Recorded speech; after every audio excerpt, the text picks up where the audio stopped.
to somebody, just to see if I can trip them up, but they would stare at me like I was psycho. It got so I almost believed them. Miss Dodds had never existed. Almost. But Grover couldn't fool me. When I mentioned the name Dodds to him, he would hesitate, then claim she didn't exist. But I knew he was lying. Something was going on. Something had happened at the museum. I didn't have much time to think about it during the days, but at night visions of Miss Dodds with talons and leathery wings would wake me up in a cold sweat. The freak weather continued, which didn't help my mood. One night, a thunderstorm blew out the windows in my dorm room. A few days later, the biggest tornado ever spotted in the Hudson Valley touched down only 50 miles from Yancy Academy. One of the current events we studied in social studies was the unusual number of small planes that had gone down in sudden squalls in the Atlantic that year. I started feeling cranky and irritable most of the time. My grades slipped from D's to F's. I got into more fights with Nancy Bubblefit and her friends. I was sent out into the hallway almost every class. Finally, when our English teacher, Miss Nicole, asked me for the millionth time why I was too lazy to study for spelling test, I snapped. I called him an Mr. Nicole. I called him an old sot. I wasn't even sure what it meant, but it sounded good. The headmaster sent my mom a letter the following week making it official. I would not be invited next year to Yancy Academy. Fine, I told myself, just fine. I was homesick. I wanted to be with my mom in our little apartment on the Upper East Side, even if I had to go to public school and put up with my obnoxious stepfather and his stupid poker parties. Yet there were things I'd miss at Yancy. The view of the woods out of my dorm room, the Hudson River in the distance, the smell of pine trees. I'd miss Grover, who had been a good friend, even if it was a little strange. I worried how he'd survive next year without me. I miss Latin class too. Mr. Brunner's crazy tournament days, his faith that I can do well.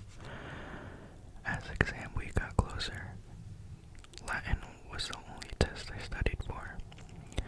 I hadn't forgotten what Mr. Brunner had told me about the subject being life and death for me. I wasn't sure why, but I started to believe him.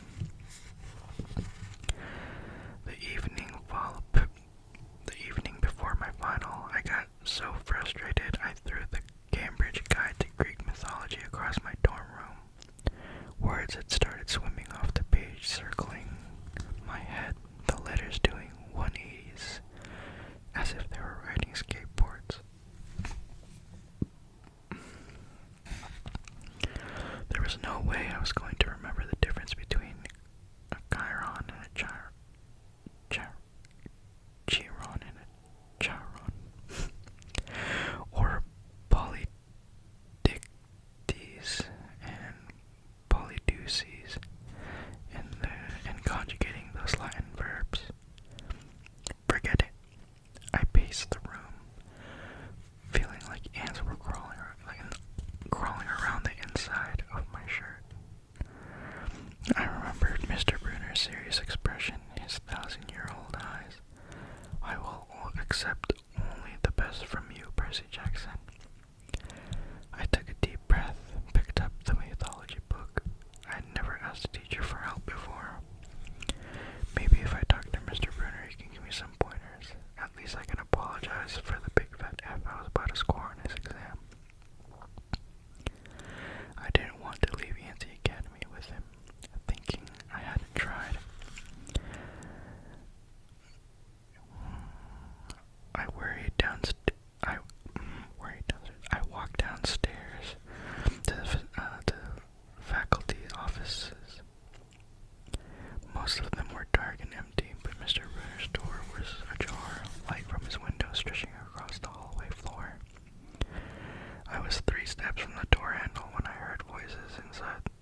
Percy, sir.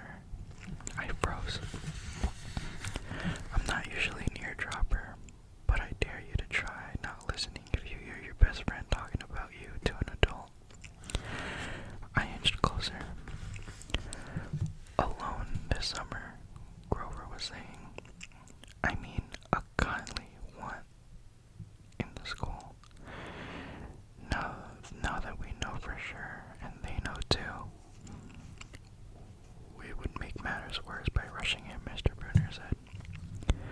We need the boy to mature more, but he may not have time. The summer solstice deadline will have to be resolved without him, Grover. Let him enjoy his ignorance while he still can. Sir, he saw her. His imagination, Mr. Brunner insisted. The mist over the centuries, not the mist over the staff and students, will be enough to convince him of that. Sir, I can't feel my duties again. Grover's voice was choked with emotion. You know what that would mean. You haven't failed, Grover, Mr. Brunner said kindly. I should have seen her for what she was.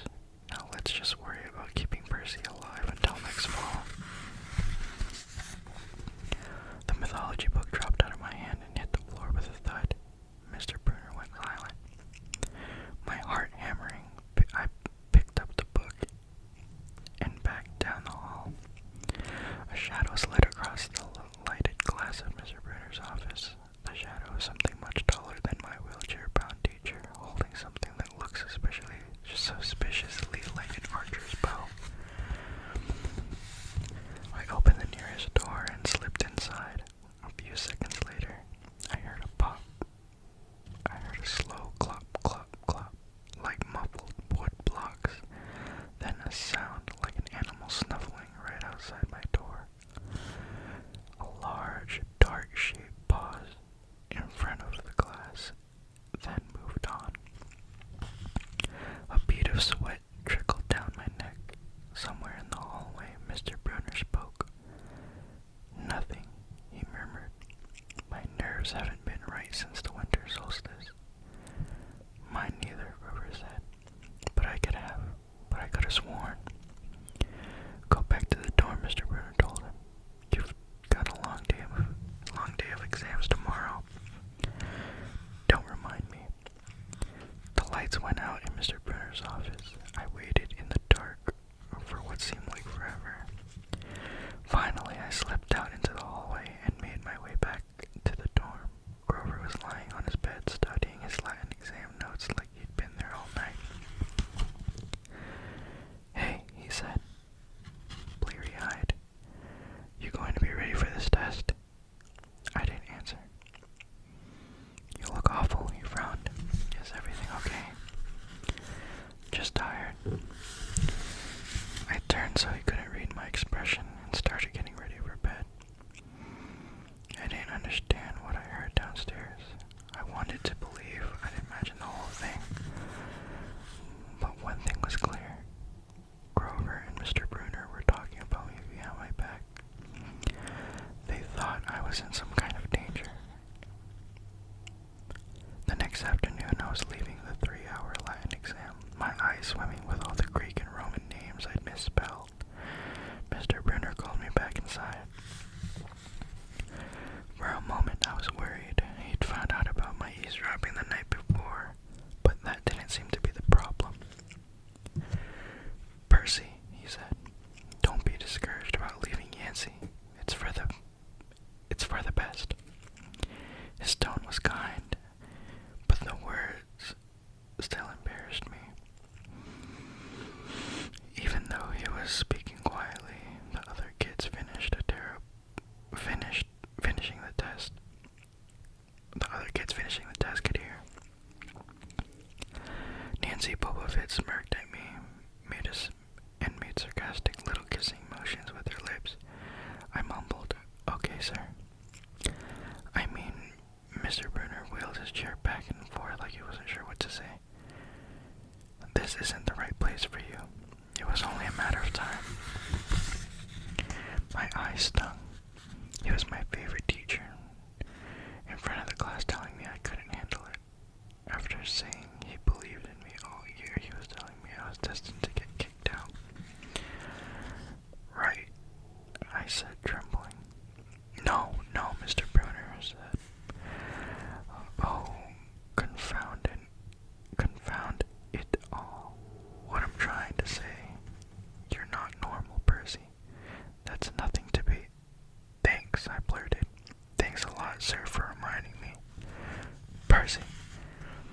But I was already gone.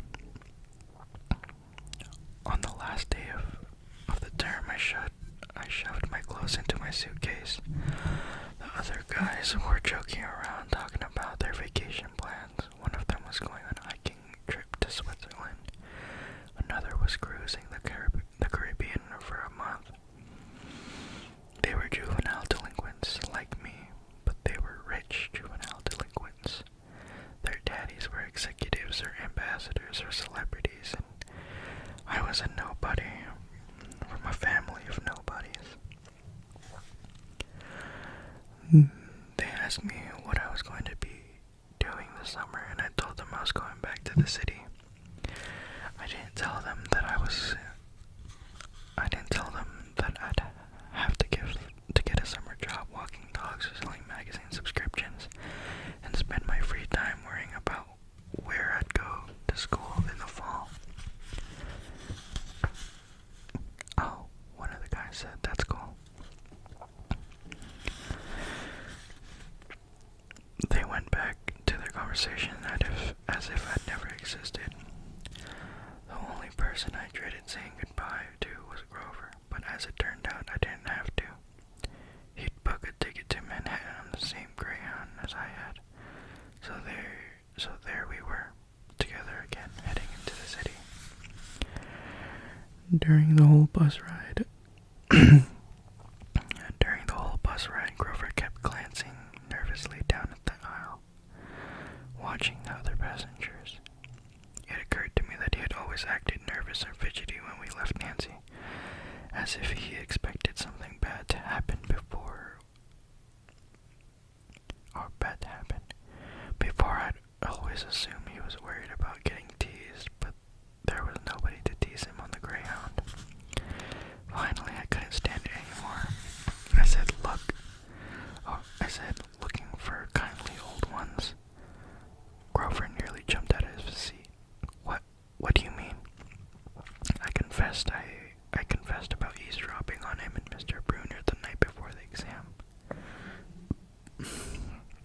Grover's eyes twitched. How much did you hear? Oh, not much. What's the summer solstice deadline? He winced. Look, Percy, I was just worried for you. See, I mean hallucinating about demon math teachers. Grover. And I was telling Mr. Brunner that maybe you were overstressed about something because there was no such person as Miss Dodson. Grover, you're a really, really bad liar. His ears turned pink. From his shirt pocket, he fished out a grubby business card. Just take this, okay? In case you need me this summer. The card was in fancy script, which was murder on my dyslexic eyes, but I finally made out something like Grover Underwood, Keeper, Half-Blood Hill, Long Island, New York, 800-009-0009. What's half? Don't say it out loud, he yelped. That's my, summer address. My heart sank. Grover had a summer home. I'd never considered that his family might be as rich as the others at Yancy. Okay, I said glumly. So like, if I wanted to come visit your mansion, he nodded. Or if you need me, why would I need you? It came out harsher than I meant it to. Grover blushed right down to his Adam's apple.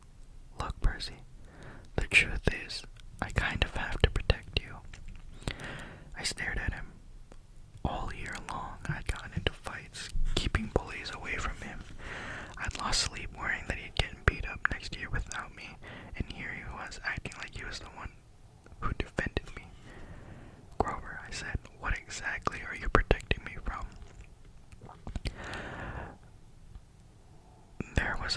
There was a huge grinding noise under our feet.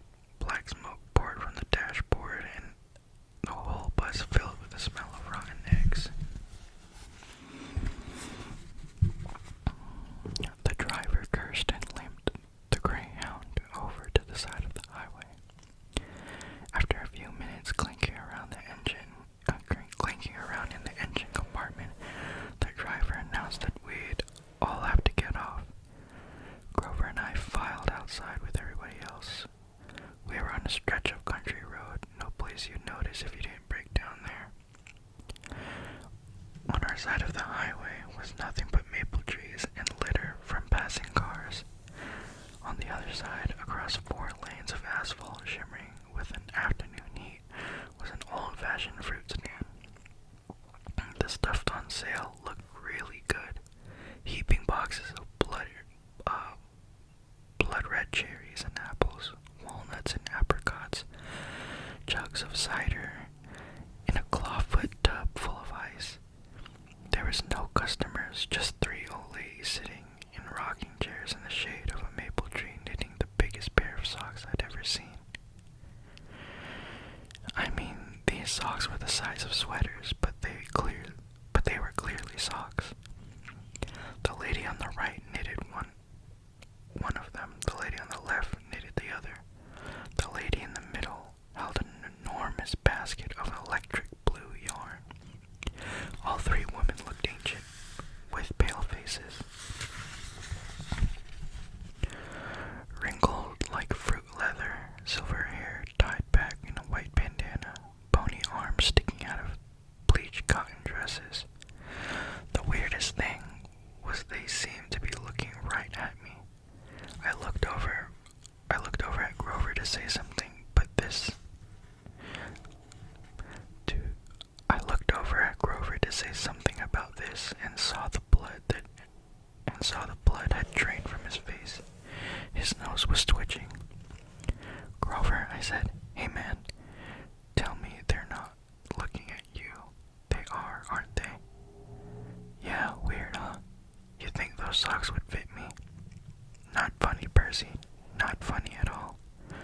The old lady in the middle took out a huge pair of scissors, gold and silver, long bladed like shears. I heard Grover catch his breath. We're getting on the bus, he told me. Come on. What? I said. It's 1,000 degrees in there. Come on. He pried open the door and climbed inside, but I stayed back. Across the road, the old ladies were still watching me. The middle one cut the yarn, and I swear I can hear that snip from across 4 lanes of traffic. Her 2 friends balled up the electric blue socks, leaving me wondering who they could possibly be for. Sasquatch or Godzilla. At the rear of the bus, the driver wrenched a big chunk of smoking metal out of the engine compartment. The bus shuddered and the engine roared back to life. The passengers cheered. Darn right, yelled the driver. He slapped the bus with his hat. Everybody back on board. Once we got going, I started feeling feverish, as if I caught the flu. Grover didn't look much better. He was shivering and his teeth were chattering. Grover, yeah? What are you not telling me? He dabbed his forehead with his shirt sleeve. Percy, what did you see back at the fruit stand? You mean the old ladies? What is it about the men? They're not like Miss Dodds, are they? His expression was hard to read, but I got the feeling that the fruit stand ladies were something much, much worse than Miss Dodds. He said, just tell me what you saw. The middle one took out her scissors and she cut the yarn. He closed his eyes and he made a gesture with his fingers that might have been crossing himself, but it wasn't. It was something else, something almost older. He said you saw her snip the cord. Yeah, so, but even as I said it, I knew it was a big deal. This is not happening, Grover mumbled. He started chewing his thumb. I don't want this to be like the last time. What last time?